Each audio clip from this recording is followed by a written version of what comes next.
തന്നെ PWD നമ്മളെ വിളിച്ചിട്ട് ഒരു അവാർഡ് തന്നു. അന്നോ? അല്ല, അന്നല്ല, അവിടുന്ന് കുറച്ചു ദിവസം കഴിഞ്ഞപ്പോ. ചങ്കൂറ്റവും ചങ്കുറപ്പും ഉള്ള പ്രഭാവതി അമ്മയാണ് നമ്മുടെ ഇന്നത്തെ താരം. നമസ്കാരം. എക്സിക്യൂട്ടീവ് എഞ്ചിനീയർ പുറത്ത് തട്ടിയിട്ട് പറയാണ്, പഹയാ വല്ലാത്ത ധൈര്യം തന്നെ അനക്ക്. ആദ്യം മലയാളികൾ എടുത്തങ്ങ് പൊക്കി, അതുപോലെ എടുത്ത് നിലത്തടിച്ചു.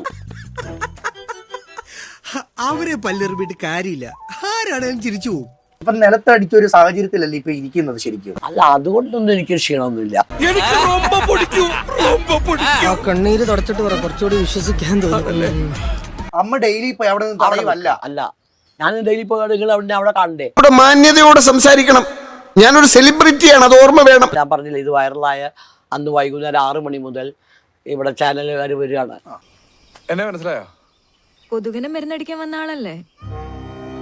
അപ്പൊ അവർക്ക് എന്നെ കണ്ടുപിടിച്ച് ഇവര് നേരിട്ട് വരിക. ഞാനാരും വിളിച്ചിട്ടൊന്നുമില്ല. അവര് പറഞ്ഞാൽ നമുക്കൊന്ന് ആ സ്പോട്ടിലേക്ക് പോവാ. ഇവിടെയാണ്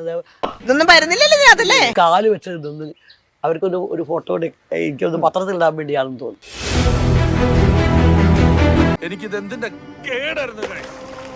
അപ്പൊ അവർക്ക് ഫോട്ടോഗ്രാഫർ സ്റ്റിൽ ഫോട്ടോ വേണ്ടത് കൊണ്ട് അവരത് ചെയ്തു തോന്നുന്നു. ചാനലുകാർ വന്നു. അവർക്ക് 7 മണിയാവും പ്രധാന വാർത്ത രാവിലെ വരുന്ന ലൈവായിട്ട് പോകാൻ വേണ്ടി അവര് തെറ്റായ വ്യവസ്ഥിതിക്കെതിരെ ഒരു വ്യക്തിയുടെ പോരാട്ടമാണ്.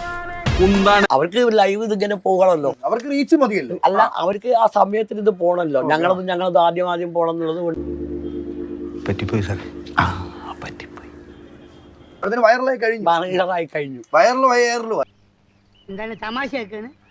അല്ല, തമാശയാക്കാണ്. അങ്ങനെ ആക്കണ്ട കേട്ടാ. അയൽക്കൂട്ടക്കാർക്ക് ഒരു ആണല്ലോ, അവർക്കൊരു ഇൻസ്പിറേഷൻ ആണല്ലോ. എന്തൊരു തള്ളണത്! എന്റെ പൊന്നോ, എന്തൊരു തള്ളാണോ! തള്ളി തള്ളി മുല്ലപ്പെരിയാർ പൊട്ടി. ഞങ്ങൾ അങ്ങ് ഇറങ്ങട്ടെ. ആയിക്കോട്ടെ, സന്തോഷായി.